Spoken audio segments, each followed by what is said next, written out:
Hi, this is Carrie Brownstein. This is DJ Premier. This is Darren Aronofsky. You got the RZA right here. Rose McGowan. Radiohead. Aisha Tyler. Tribe Called Quest. Fred Armisen. Fritz Paul. Javier Munoz. Seth Meyers. Frankie Cosmos. Flying Lotus. Hi, we're Chaim, and you're listening to the Talkhouse Podcast.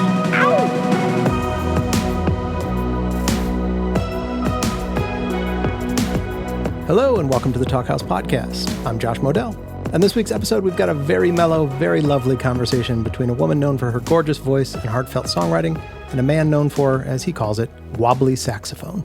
Beth Orton and Alabaster DePlume. Beth Orton has been making beautiful, often heartbreaking songs since the early 1990s when she was a leading light in what I think is a now forgotten genre, folktronica.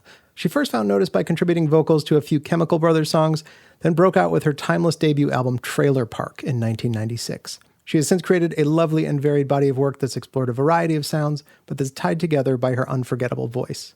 Orton's latest album is from last year. It's called Weather Alive, which to me sounds like a spiritual heir to Van Morrison's classic Astral Weeks.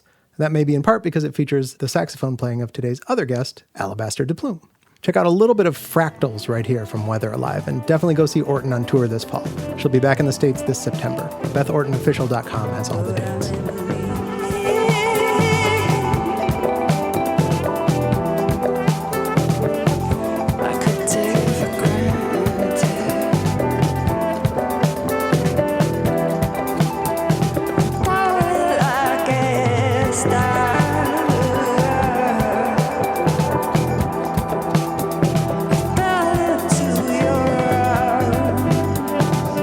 Alabaster DePlume picked up the saxophone in 2007, but sort of reinvented himself, including taking on that stage name in 2015. He became a fixture in London's improvisational jazz scene not long after, and a lot of what he does is centered around the recording studio / gathering place where this very conversation was recorded, Total Refreshment Center.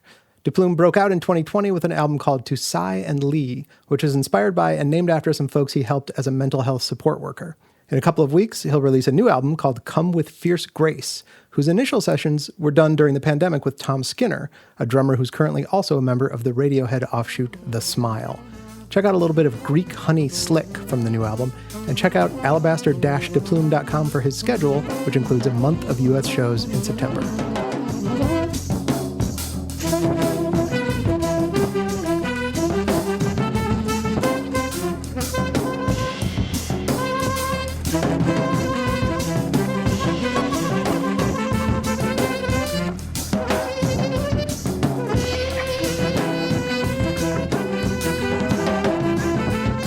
As I mentioned at the top of this intro, this chat is both lovely and very mellow. DePlume is a soothing presence whose spirit seems powered almost exclusively by love, and Orton is happy to participate. They chat about the climate-activism event that landed DePlume in jail and found Orton chased off the stage. They talk about angry yoga and the joys of triangle chokes. And Orton points out how technological advances can help women artists. Find your zen and enjoy this chat.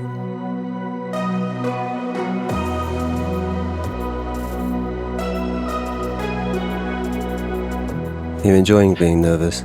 Do you enjoy being nervous? That's a nice question. I feel like I was in the cell in the jail. We were working on the issue of climate change and getting arrested to, to do the thing.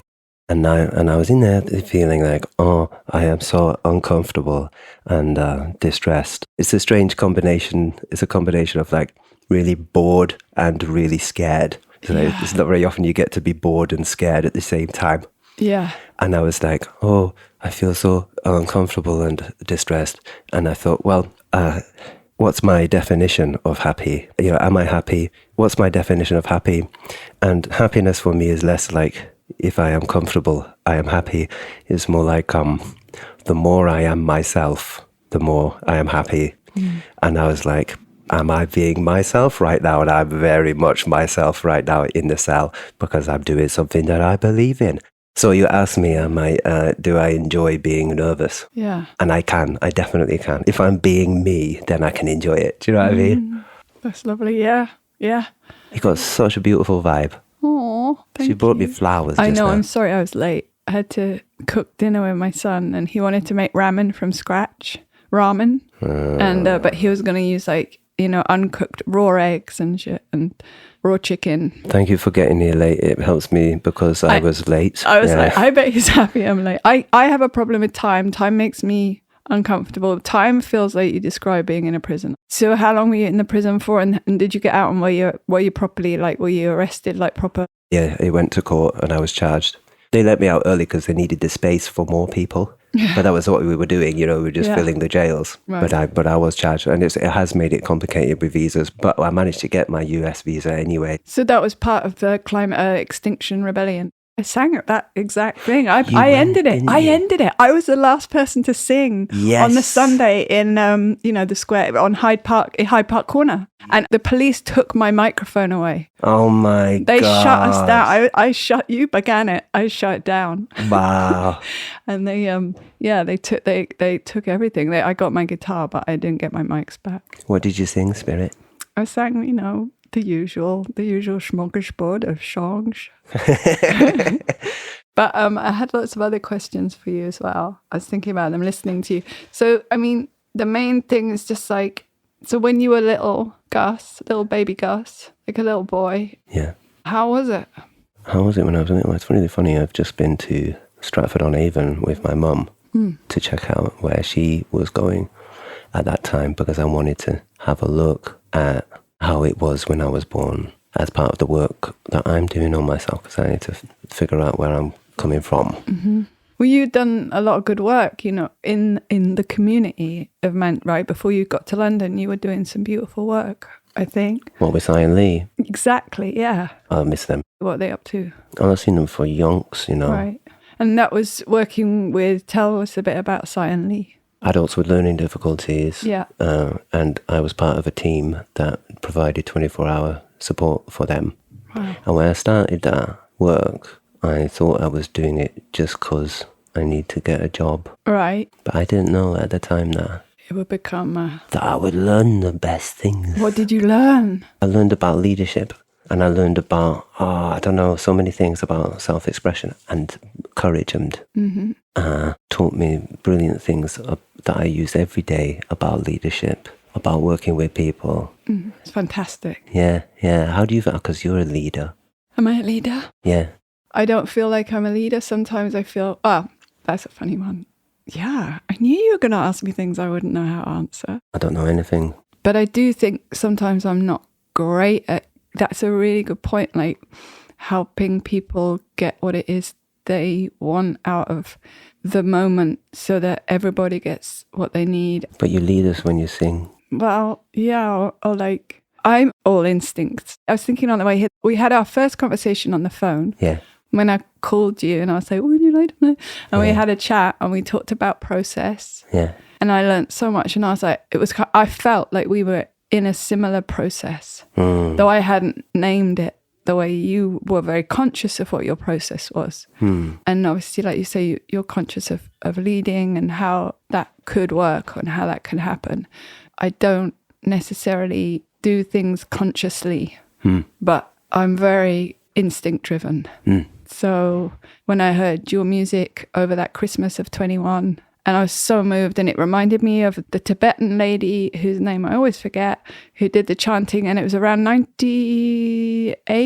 I had her record, very lonely music. It makes you feel the sorrow that's already there. Yeah. Yeah. Because it's there. Anyway. It's there. And if we don't talk about it, then it becomes more threatening. Right. Or you make music the way you make music, and I can listen to that, and I find the beauty in my sorrow, and I find the beauty in, and I did, and that Christmas was brutal, but I listened to you the whole way through. Wow. And then I reached out to you and I was like, would you be up for listening to a couple of songs? And then we had a conversation about and you were saying that you were sending music out to people and no one had heard what else had been done to the music. And in a way, inadvertently, I was doing a similar thing. Yeah. We had do you remember that conversation? Yeah, I remember. Yeah. I was in the garden in Leighton, I remember. Yeah. It was just what I needed at the time. Me too. That chat. Yeah, the chat and the music and the hope. The conscious mind feels frantically that it must be in control. Yeah. Don't worry, everyone. I've got it. I can do it. You should do this and you should do that. I think you should. Yeah. And the real wisdom is in the rest of us, yeah. And you just were describing to me how you work from a place of subconscious choice. Yeah. Would you say that that's something you've chosen? Is there something that any of those who are listening might find useful in connecting with that method? The only method that I have, like originally, and something that I reference in the music that I just made was this play that I did when I was 19, and I worked in a theatre, like a pub theatre in West London. And it was all around this guy, Peter Brook, and the open space method. And it was this method of doing whatever you wanted to do in that moment, whatever you wanted to say, and everything was cast devised. So you would say, and this guy would write it down, and that's how the script got made. It was just a really powerful moment in my life. And then I went into making music and so on. But it was only this year I was again revisiting Proust. Not that I've like read it all, because I have not, but like I've been, slowly working. And when I was really like depressed and really struggling, as I have been for the last, for quite a while, but especially more consciously trying to work with it and get better from it in the last 10 years. But I had found that listening to Proust and this one particular reader was really helpful. But and I don't know if this will make any sense, but it was fascinating. I was listening to it one night on tour last November or October, and the next day I opened the book to the exact page I'd been listening to being read to me then, and I realized that I had written a song that was directly related to that page, to that information. And the whole thing was, for me, one of the most clear descriptions he gives of the subconscious. And that whole book is about, obviously, the subconscious, and so much writing is, and I'm only just starting to understand that. But I don't know where that happened. All I know is when I get out of the way, when I stop thinking I can control outcomes, or everything's better. I'd love to say get out of the way of the song, No. And when I had better do, when we arrange these situations where lots of people are paying attention to me and I'm going to deliver the song. And I think I had better do something to be good enough. But it's not about me. No one cares if I'm good at the thing or not. They care about the song. Get out of the way of the song. The great thing wants to happen.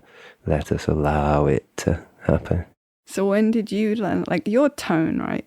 Let's just get down to, like, you have an extraordinary tone. You mean the wobbly saxophones? It's not the wobbly, it's the soul that comes directly. It's just extraordinary. And everyone, it's just the warmth. Croatia, for example. It's just, where does that come from? When did you pick up the saxophone? Well, in 2008, I left everything in my life and moved into a big new house full of completely chaotic, drunken guitarists. And we were chaotic and drunken together. And I had a saxophone. And in that house, it was, since everyone was so drunk and musical, it didn't matter how bad I was. I work on the tone all the time. If you don't play saxophone for like 3 days, your lips get weak very quickly, and you've got to train to have a nice tone.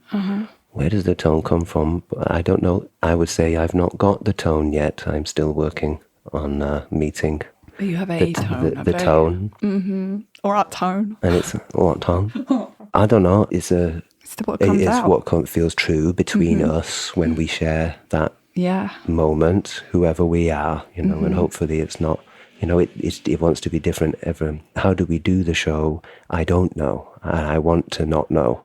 I guess when I talk about that, there's something that I feel in what you play that I have not felt anywhere else before for a saxophone, and that's a really beautiful thing. Did you play other instruments before? No, it's just guitar. Me neither. No. I just picked up a guitar when I was 19, and I wrote poems when I was little, and I'd always loved words, always jotted things down, but I didn't sing in public. I was afraid to sing in public. But for me, I lost my mother, and when she died, I was just like, I'm going to try a few things. I went in a bull ring with a bull.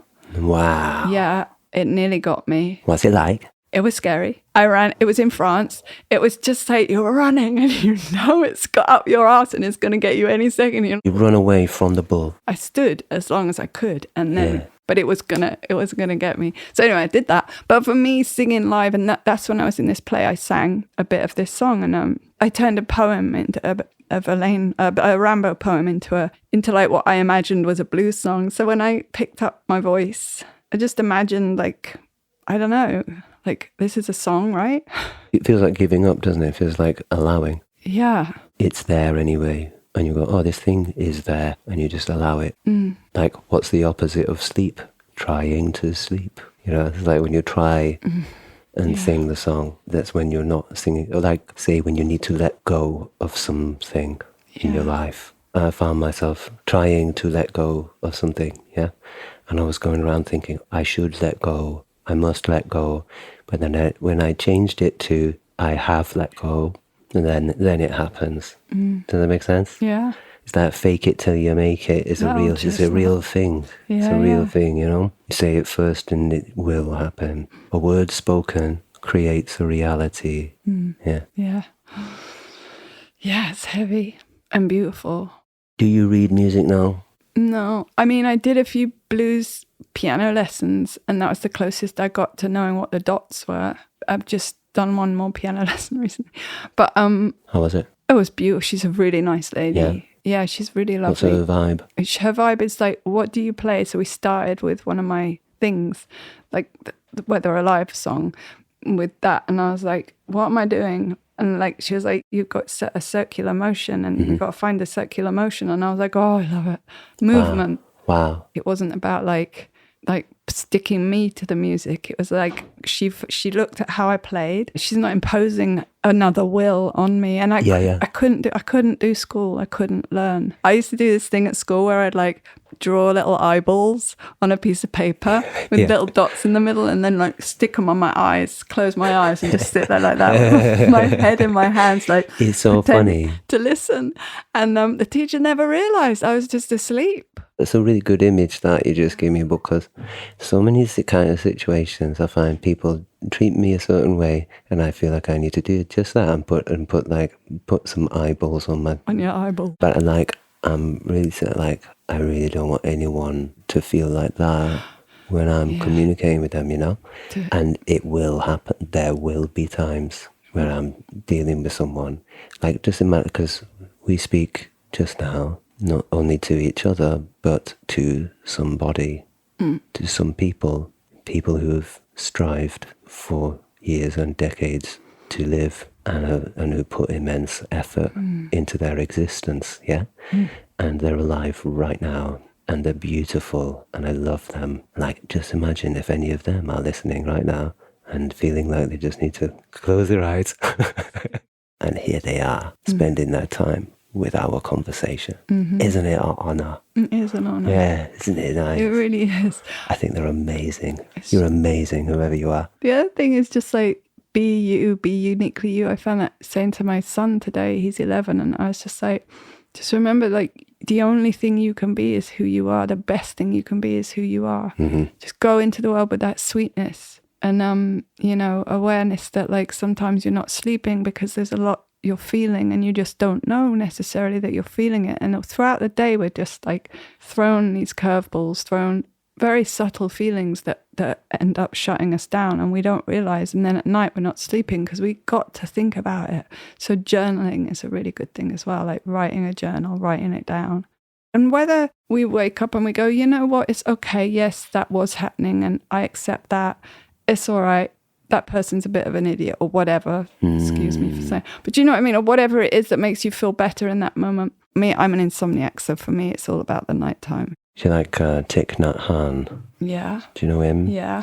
And he was like, I've not read his books, I've watched his YouTube videos. Yeah. And he's like, hello, my little grief. I know you are there.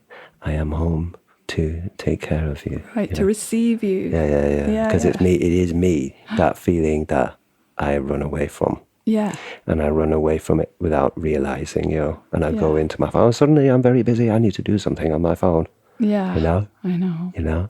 The phone. Suddenly I'm very busy. I just need to stand up and go and make some coffee. And I need to do this thing or that. Or get hammered, you know? Yeah. But there is thoughts as well, run into thoughts. And they're not real. They're a story. But you can sometimes still need to just like acknowledge them, welcome them in. Because they think they want to be me, don't they, the thoughts? Yeah. They want company. But if I can see them, yeah, then I'm not them, am I? Right. And I can feel the feeling, and the thoughts are taking me away from the feeling. Oh, I'm just going to try and solve this problem that's got the bad feeling. Maybe for a moment I will meet the pain and say, hello, pain. I feel you. I feel you in my body. Thanks for coming. I'm glad you're here.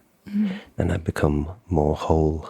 Does that make sense? Yeah. So do you feel that if you can recognize something as other, it isn't you then? If I can see you, you are not me. I guess so. That's interesting. I like that. Yeah. We could do our own podcast. We could be like those people that have like loads of guests and just let's do our own podcast. Double on them for hours. I think that'll be amazing. It'd be so good. Who should we get? I don't know. Alanis Morissette.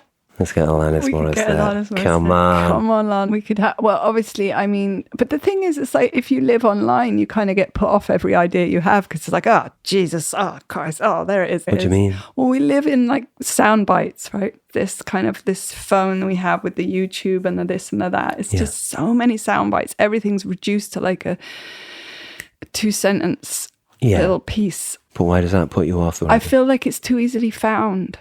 And maybe I do. Maybe I've really enjoyed my kind of process of like finding it for myself. If there's something that you really like, that's a really rare thing.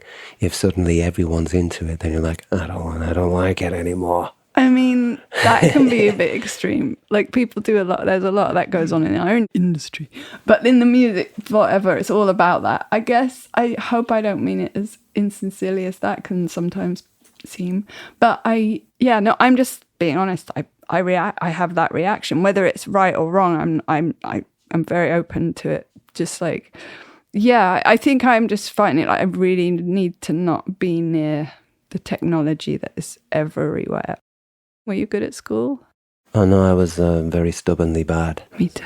I was very pointedly rubbish. Made an effort. I was very deliberately shite. I never did. Do you know what's funny? Somebody said to me the other day, someone, people who do sport like you, and I'm like, what? I don't do sport. What do you mean? I ran away from the PE, I never did nothing like that. But these past couple of years, I'm devoted to doing jiu-jitsu. Do you ever do martial arts? I don't, no. I do, no. I'm like, a bit of yoga. Bit of yoga, yeah. I don't know how you get by without throwing people on the floor. Really? I don't know how you do it. I don't know how you get by without doing triangle chokes. Seriously? Yeah, I love it so much. You could do one, but no one would. They might hear me. I'm not going to do any submissions on you, Beth Orton. Okay. Do your kids ever talk about martial arts? All the kids do one down the road, and my son did it for a while. And I was going to start, and I wanted to do Tai Chi, and then my dog ran into the Tai Chi circle, and it was just awful. What's wrong with that? Well, he's mental, and he started like humping backpacks and stuff. And this woman was freaking out, and that was when I was like, okay, maybe just keep my vibe away from that for a minute. The dog's like... Maybe they've forgotten by now. Maybe you can go in there and get involved in the Tai Chi. Stand back. I know Chai Tea. I do want to get... I have plans for that kind of getting fit. Oh, really? What are your plans? I'm not sure what my plans are, to be honest. It's for your mental health, isn't it? Being in your body. I go into the session, the jiu-jitsu session, and I'm riding there on my bicycle full of my frets and regrets and concerns about what I should do about that thing, and does that person like me anymore, blah, blah, blah. Mm-hmm. And I go in there and, talk about being present. You've got to be present if someone's going to punch you in the face. I feel joy, like a little child, joy. And you can tell how much it is about care because of how violent it is. If it wasn't at least as caring as it is violent...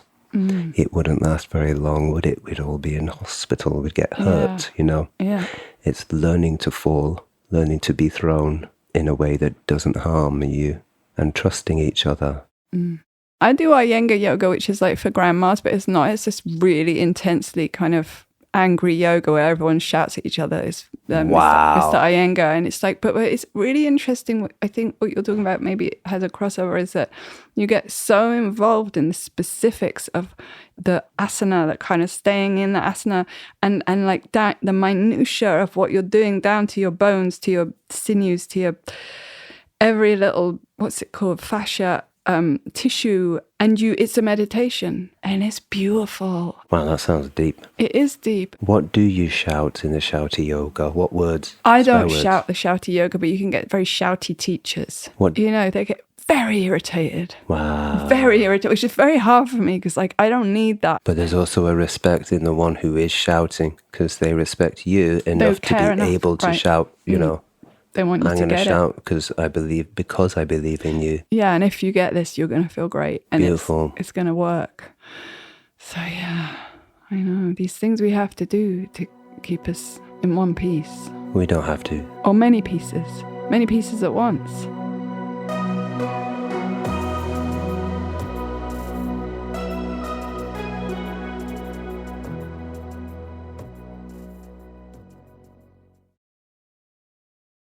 So there's your saxophone sitting there. Where are we, by the way? We're in the Total Refreshment Centre. It's the best place in the world. This is where you record. Yeah. I was just making some tunes just now. Beautiful. Bish, bash, bosh. Thinking about the people who I'll sing them to.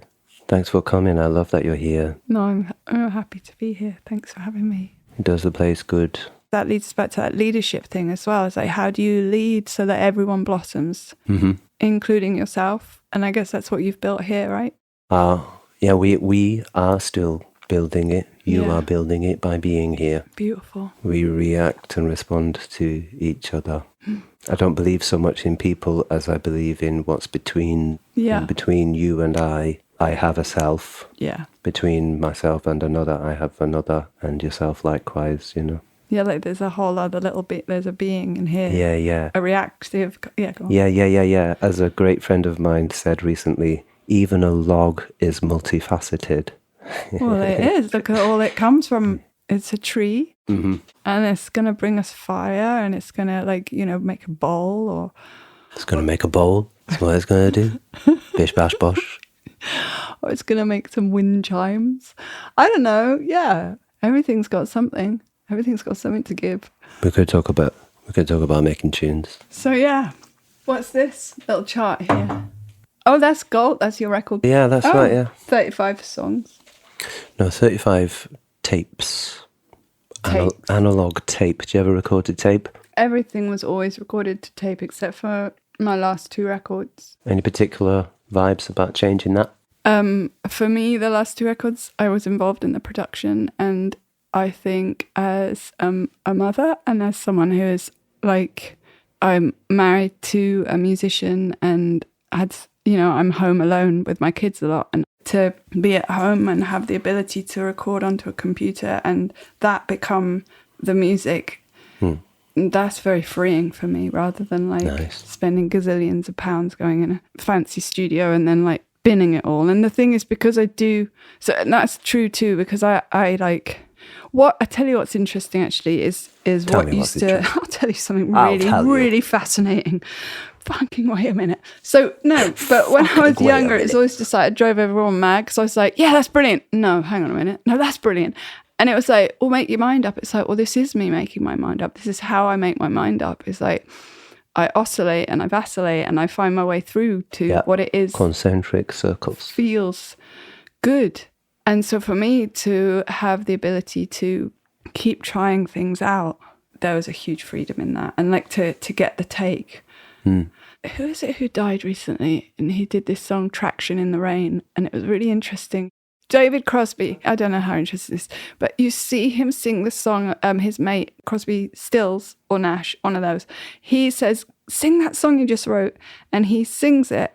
And it is the most perfect. I was just so blown away when I heard it. It was like, there is someone who has just written a song and he has not got in the way of it yet. And then you hear, I was like, I've got to hear the recording of that. And I was like, damn, it's all, for me, it's not there anymore. He'd heard the song on it's interesting what you said earlier about like, if you can see it, then it's not you. I'm going to mull on that for a while, because what does that mean? But like, it's like he had seen outside of the song, he'd seen it in a different light, and he'd got involved in it in a new way. Yeah. And it was gone. And Meddling. and there's something for me about working with a computer. It means that I can find that moment and go back to it. Or you can be there on the song's schedule, whereas usually we are like, I'm going to arrange things according to my schedule. Well, also, it's like you need an engineer, and you need the guy who does this and the guy, and suddenly you're on a couch for like 10 hours, like sitting in the back of a room, like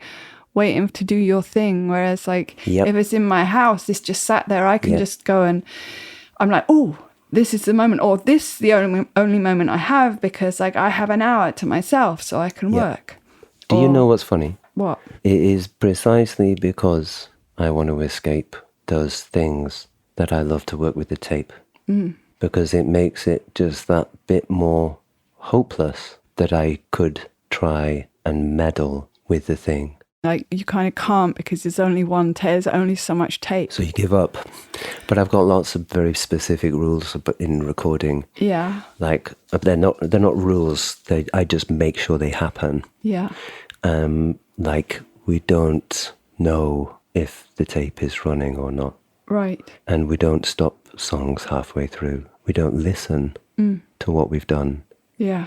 We'll play a tune, and then as soon as the tune's finished, indeed maybe before it's finished, I'll lead us into an improvisation of something. And then from there we'll go into a different tune. Beautiful. And then we'll do something else. And we just play. And I keep everyone distracted by enjoying each other. Yeah. So they forget about themselves. But I think that to me is quite, like, that would have been the experience of making records to tape when I was younger. I made a record with Jim O'Rourke, and it was amazing, where we literally gave ourselves 5 days and we just like played the song once and we didn't mess around. Or I did that with Tom Skinner and Tom Herbert on the raw recordings, on the drums and the bass and the kind of the core recordings for the music of the last record I made. It's the same thing, like first thought, best thought, that's Tom's thing, Tom Skinner's thing, is that vibe, which I love. For me, I'm talking about something else though. It's just like, it's like the kind of privilege to spend my own time on something. I've really enjoyed it. Yes. So it's different. I think there's no shame. And I was always like, it has to be analog. It has to be like, on tape. So we have that sound. Oh, you were like that. Oh, I was very that. Yeah. And yet, for the last 2 records, I've loved being able to take my computer and be like, Shazar, just sticks, and he'll pick up this guitar and he'll just make a bass line out of it. And then suddenly you can just do what you want with it. Bish, bash, bosh. The opposite of bish, bash, bosh. It's like for me, it's like a very soulful expression. And it also means that I bring in the kind of the atmosphere of my family and my life now. Oh, yeah. You see, and that's like, those ladies with their pots, and it's like years later you can hear from like the, I don't know, back and beyond, where you can hear them talking when you listen through to the kind of the rivulets, the grooves in the clay. And I feel like you can hear my kids laughing, you can hear people walking through, and it doesn't really matter. I can still make music. And I feel, for me as a woman and as a mother, I would love people to know that is okay. And it doesn't have to be this kind of like, there's so many reasons not to make music. There's so many reasons not to do what you love. And I think as many of them as we can take away and make it accessible. Yeah. Making music accessible. Yeah. And I love what you're saying. And I think there's so much room for what you're saying.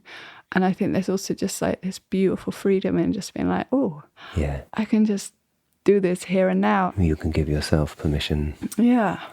Yeah. And I think I have friends who I know, I have a best friend, and she's like, she has talent in her. She could do anything, and yet she just feels that she's so bright. She has so many voices that tell her she can't. Mm-hmm. And she'll do the thing of she'll see the idea and, it's already been done. Oh, it's already been done. Oh, what's the point? She'll find a million reasons not to do to write the book, to write the play, to the poem, the song, and I think for women, I would say there's something in the freedom of technology that is liberating. I do a lot on my phone as well, just singing to my phone. I was on the train with my daughter the other day, and I was just like, she just took the absolute piss out of me. She was like, just thought I was crazy, and I was like, oh yeah, I'm doing that thing. But what thing? You're doing what thing? Of getting the idea down from just having a feeling like I really want. There's nothing wrong with that. And she just thought it was funny, but it was quite funny. It can be funny and crazy. Yeah. Everything's crazy if you think about it long enough. Yeah. There's rules, and there's a wonderful lack of rules in this. There is a freedom. Well, we know that there's kind of like DIY quality, but what you're talking about is another kind of level, because again, it's leadership. So you're kind of like manifesting that, right, through that analog.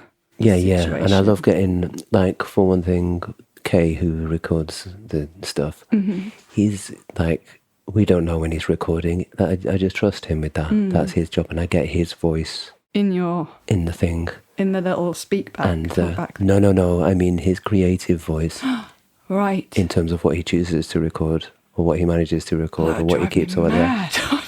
Exactly. Yeah. So I've got to give up. I've got to let go of. I'm not in that room, whether the tape is recording or not. Yeah. I'm in this room with us. Yeah. And with our creative voices and focusing on enjoying each other, and what is recorded or not, I let go of that. Like we invited you down to Village Underground. Yeah. Did I tell you what to do? No.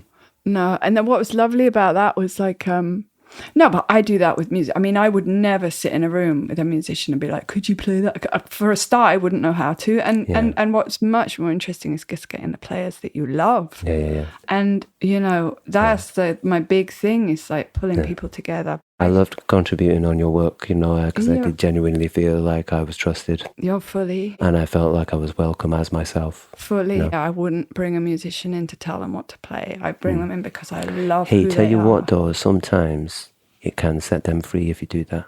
I think the song says what it... Yeah, it does, yeah. But some people are completely crushed by by the way they've learned music, or the way they've connected with this world. Yeah.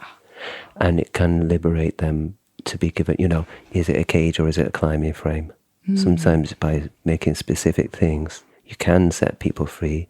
And sometimes I will work with someone on like a really sound understanding of the material, and be very careful and like, you can help them just a bit, some people who are really scared, sometimes they need that.